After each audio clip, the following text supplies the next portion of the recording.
This is the Brisbane Lions Fancast with Dom Fay and Michael Whiting.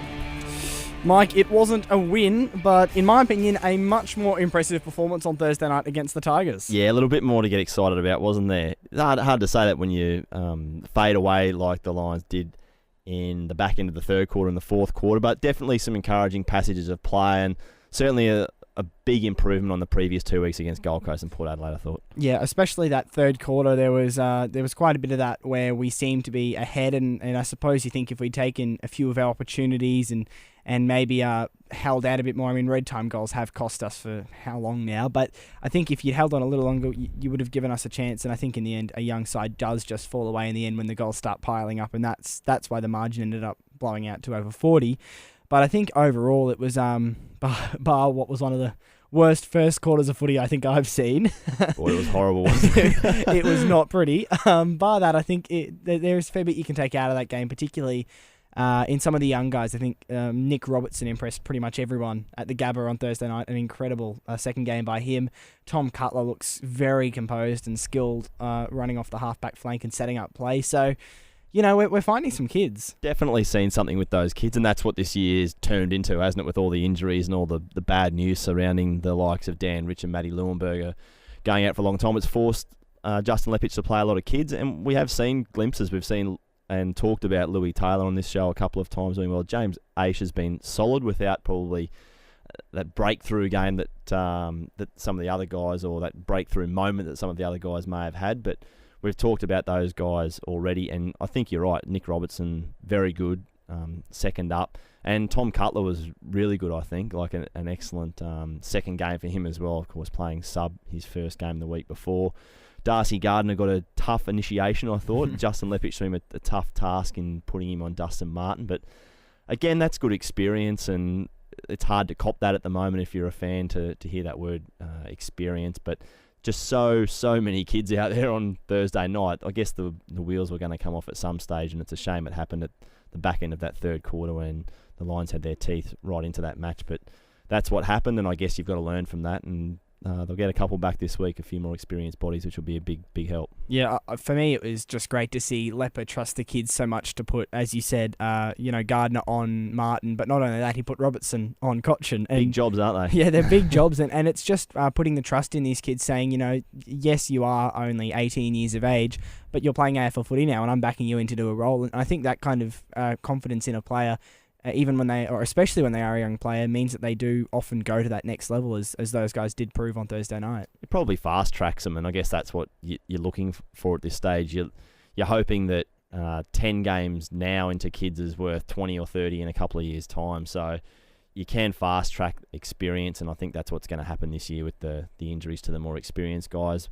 You touched on him earlier, but I was really impressed with Tom Cutler. I hadn't seen much of him, to be honest. I hadn't followed him too much through that draft year, and hadn't seen much of him at all this year. So he was a really good find, and I think there'll be a spot for him in the future. Yeah, he definitely announced himself kind of out of the blue too. I think because he was the person we got, I believe, for the pick we traded for Sam Doherty. So I'm confused about all those trades. Yeah. I'm glad you've had a look back. But I believe that's right. I could be wrong, but if so, I mean, to pick up a composed, skillful, seeming halfback flank runner, maybe wingman, in exchange for someone like Sam Doherty, kind of just fills the hole that Sam Doherty left, which is really helpful. It does. It's a nice little pick up, and it'll be interesting now. I think the decisions come this week because Daniel Merritt comes back in. It looks like Pierce Hanley's going to come back in. A couple of experienced guys. Probably means a couple of those kids drop out after a game or two. So you're starting to get back towards a little bit more of a balance that you'd like, with maybe 4 or 5 kids playing rather than 6, 7, or even 8 that have been running around the past couple of weeks. So big opportunity this week. I think against St Kilda, who have been going very well, but starting to get a little bit more of the balance of the team, the way you'd want it, with the experience versus the kids. From the reserves performance, because they had, obviously they did beat the Gold Coast quite heavily a few weeks ago, but that was an undermanned Gold Coast. So I would say probably their performance against Aspen on the weekend is their best performance of the year. Some great contributors in the way of people like Zach O'Brien and James Polkinghorne and Andrew Rains.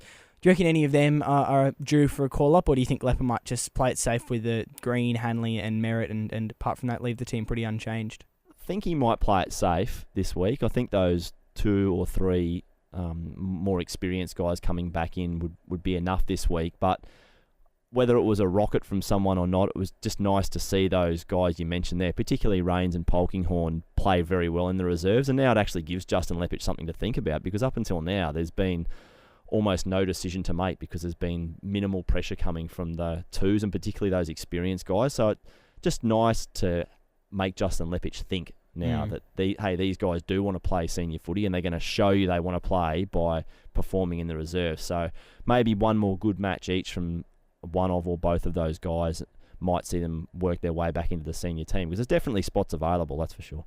Obviously, the big news also out of last week was that list manager Rob Kerr has accepted the position as head of football department, I think it is, at Essendon. Is that pretty hard one to knock back, isn't it? Yeah, nice it is. Little, it's nice a bit of a promotion. A bit of a promotion, nice step forward for Rob. So Yeah. I guess he'll be sorely missed by the club. I mean, he's been in that position for a little while now, so I guess the search begins or continues for someone to fill his boots. That's but I think probably a good time of year for it to happen if there is a good time. Yeah, and I think the legacy he leaves is a pretty good one. He got our list from pretty bad shape in terms of the finances of it to what looks to be pretty healthy shape now.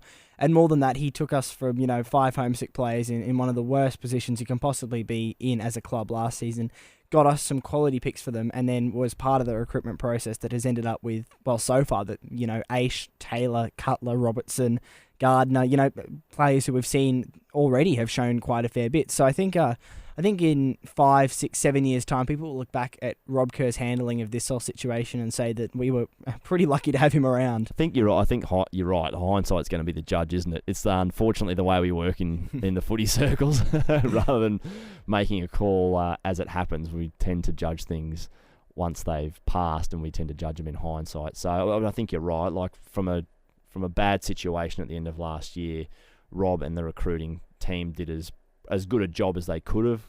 I mean, they would have loved some more first-round picks, but they got a bunch of second-round picks, and at this stage look like they've done really well and probably filled the gaps in the list that needed to be filled. So, yeah, hindsight will be the judge in a few years, but either ways, it's going to be it's a big loss. I mean, that's a big loss in any club. Just that position to fill in is a big one. So, not quite sure what the club's going to do with that yet, whether they look internally and sort of plug the gaps for a year, if that's the right way of putting it, or look externally and try and bring someone in, because it's a big role to fill, and there's a lot of things to get across in that particular role. Now we move our focus to Friday night, or twilight almost. It'll be night over there, twilight here against St Kilda in New Zealand.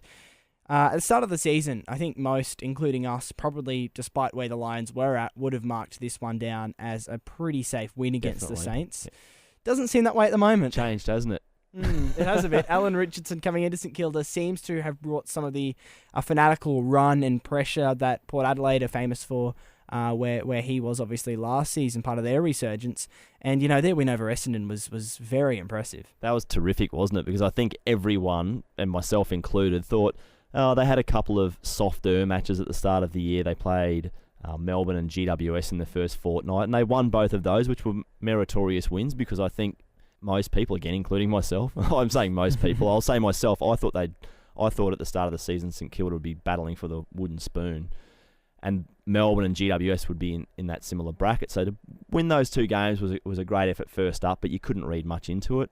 They then went and were competitive against West Coast. You read a little more into that. But to come back and beat Essendon, that's the win where you sit up and take notice and go, whoa, Alan Richardson has got something out of those guys, and they, he's got a lot out of them, hasn't he? Because that's a big upset and a big surprise, and shows that they've improved a lot, and they're going to be very difficult to beat on Friday night. Absolutely, but we quite desperately need a win at the moment for morale more than anything else. So what do you think is needed for us to get that win?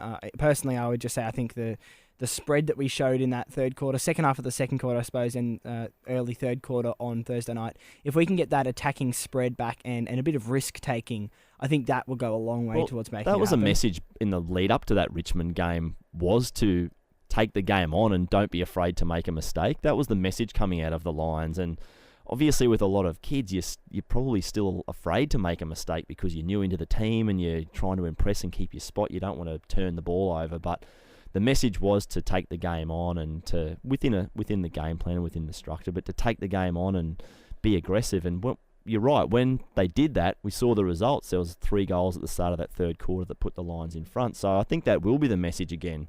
Don't be afraid to make a mistake and take the game on. And I think the other thing is, obviously, you've got to find a way to stop Nick Riewoldt. He's turned. Well, I don't know if he's turned back the clock. He's still been solid the last few years, but he's back to some of his very best form. So, and Joel Patfull, who's normally had his number, is a little bit out of touch at the moment. So you're hoping that Joel, our 2-time club champion, can rediscover his best on Friday night, because it'll be needed. It'll be needed. And Justin Lepich has shown a penchant for wanting to have a spare in defence, and I'm sure that'll happen again this week because Nick does run his opponents around and runs up the field. But he's done such good work in the forward 50 this year, Nick Riewoldt. So those one-on-one contests are going to be crucial. So whoever gets him, and whether it's Joel Patfull or whether Dan Merritt spends some time on him in his first game back from suspension, I guess we'll see on Friday night. They might share that role.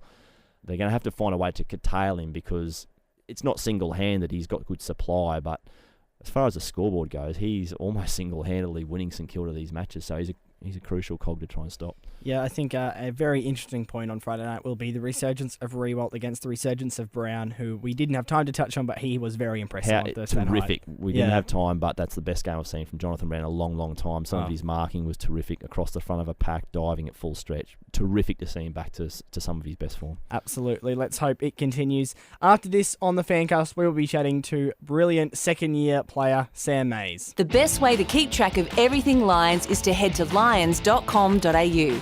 It's the first place to find the latest Lions news and videos, get the lowdown on upcoming games, results and player stats. There's also great ways to interact with live chats, downloads and Player of the Year voting updates. And with a social media hub, you can connect with all the Lions social media activity. lions.com.au. Everything Lions, all in one place. Joining us on the Fancast this week is a player who was recently described by a commentator in one of our games as potentially the most talented player on the Lions list. He is the Boom second-year player, Sam Mays. Welcome to the show, Sam. Thanks, guys. Good to be here. Now, obviously, it has been a mixed start to the year. It is your second year. I'm just wondering how you guys are all feeling after what was an improved performance on Thursday night against the Tigers, but still no win. Yeah, I guess it does get quite frustrating not getting the wins on the board, but we know that we just have to stick it out at the moment. You know, like we've got the fresh game plan that we're trying to implement in that, and obviously it's not going to go perfect straight away. So it's important that we just keep persisting with that and just keep trying our best. Sam, a lot of talk about your drop-off late in quarters and you conceding red time goals, and the stats don't lie. You have been the worst in the comp through that first 5 rounds. A lot of young guys, and you're one of those. You're only in your second year. How do you find the back end of quarters and the back end of matches at the moment? Physically, I don't think it's a real physical issue for the side. I think it's more of a mental thing that we need to look at. So we're definitely addressing it because we're getting the third quarter on the weekend. We conceded about 5 goals in 7 or 8 minutes, which is quite bad. So it's definitely something we're trying to address, and it definitely comes down to a mental thing. When sides start to kick a couple of goals on us, we need to try and pull it back in and not let it get too out of hand. So it's definitely something we'll focus on. The most exciting passages of play on Thursday night came probably in the third quarter with some very quick, direct ball movement down the middle. This is something we hadn't seen under you guys, with you guys under Lepper yet. Is that a part of the game plan that you guys hadn't just executed yet? Is this something we can expect to see more of? I guess we're trying to play a pretty quick style of footy, so definitely come to expect that. But yeah, I think we're turning the ball over, especially across half-back and stuff like that, a little bit too much. So we just need to try and clean up our disposal, and I guess you'll start to see a bit quicker style of footy. Sam, leading into last week's game, the message sort of coming out of the camp was to not be afraid to make a mistake and sort of take the game on within the game plan, obviously, but to take it on. Is that tricky to do with so many young guys in the team probably feeling like they're playing for their position? I guess so. I think it's just a matter of being confident with your skills and I guess trying to take the game on, like you said. It's important for the way we want to move the ball, and that is to be pretty confident. Sometimes you've got to take risks with your ball movement, and that can open up the game for you. So it's kind of important to keep trying them, even though you do sometimes feel as though you just want to make the right decision. The coaches obviously don't grill you if you make a mistake if you're trying to take the game on. So. On your own personal form this year, you haven't seemed to show any signs of second-year blues just yet. How do you make your form so far? Have you been pretty happy with it?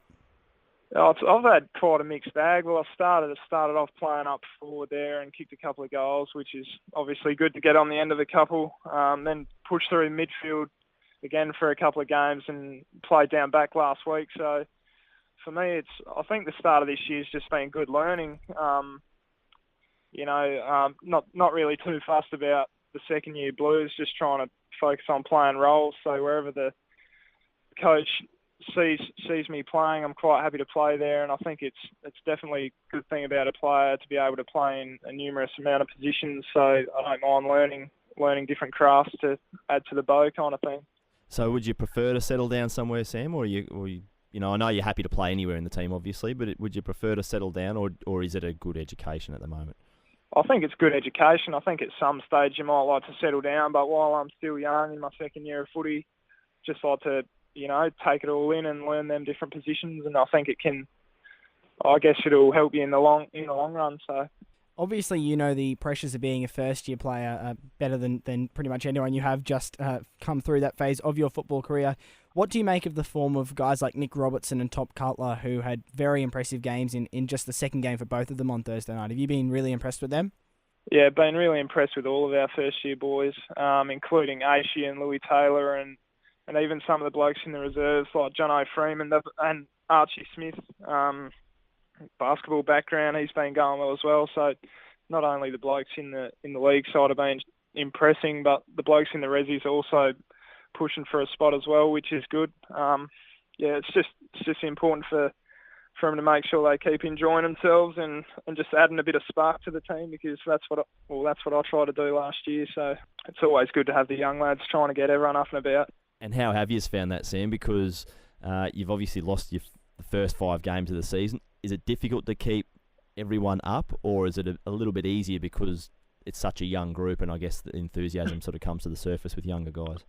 Yeah, I think the group's actually taken the losses quite well. Obviously, we review the game and you have that sense of disappointment straight after it. But yeah, I think because it's such a young group and there's a good bunch of personalities around the place, that we don't really dwell on it too quickly. And we know with footy these days, is the turnaround for games is obviously a week, sometimes 5 days. Like it happens pretty quickly, so you got to be able to adapt pretty quickly and focus on the next week. So yeah, we're looking forward to St Kilda Friday. Speaking of that St Kilda game, they are a side who many were tipping for the wooden spoon at the start of the year, but have come out looking really impressive under their new coach, Alan Richardson. What do you make of their form? Well, yeah, they've won more games than us, so they've actually been going quite well, and some of their young players, like Lukey Dunstan, fellow SA boys, been going quite well. So, it's going to be a tough match, and we're looking forward to it. So, yeah, it's going to be good.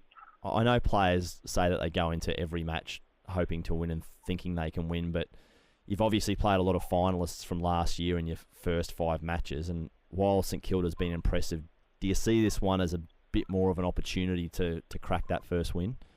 Yeah, we do. Yeah, we see this as a very winnable game, and that's what we're going to look at doing. So, well, we've touched on a couple of things in this chat so far, Sam. I guess concentrating in red time and taking the game on when you've got the opportunity. What do you think you have to do, or what's the number one thing you guys are sort of locking in on this week to try and beat St Kilda? I think, it's a matter of maintaining the ball. Obviously, when you've got the ball, it's the best source of defence is when you've got the footy. So I think it's a matter of when it does go a little bit against you and you get a couple of goals kicked against you, just a matter of just maintaining the footy and kind of try and swing the momentum back your way. Obviously just for the rest of the game, have a crack at it and see what can come from it. Just one more before we let you go. You said on a Lions TV video segment quite recently that you were going to rest the selfies for a little while. Is the Sam Mays selfie dead or just on hiatus? I haven't taken one lately, so I don't know what's going on there. But yeah, we'll see what happens. I guess so. Can you give us a selfie if you guys get the win on Friday night? Yeah, I might pull one out if we get the first win this week. So, yeah. Sounds good. Well, thanks very much for joining us, and all the best over in New Zealand on Friday night. Thanks, fellas. Cheers. This week, the Lions do play on Anzac Day on Friday night. It's 7:45 p.m. in Wellington at Westpac Stadium. That is 5:45 p.m. Australian Eastern Standard Time. The reserves, meanwhile, are up in Mackay against the Sydney Swans, also on Friday on Anzac Day, playing at 2:15 local time. Two big games. The reserves obviously in better form, but the big game, obviously the seniors. This is, as we just chatted about with Sam Mays, the first real, genuine, I think, chance to notch a win for the year. Definitely, and I'm going to break my duck, Dom, and pick the Lions this week. Right. Watch out. Can't say it's a curse because I haven't picked them this year yet. So it's optimism from you. This is nice. This is nice.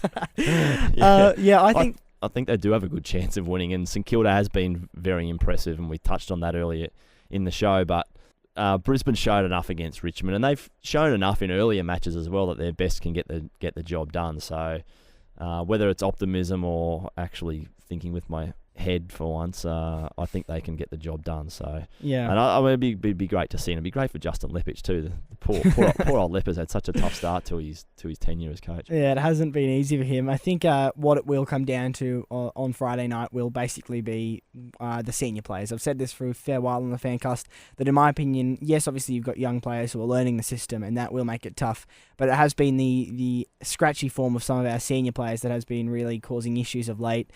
Getting Merritt and potentially Hanley and Green back into the side will hopefully lift us quite a lot.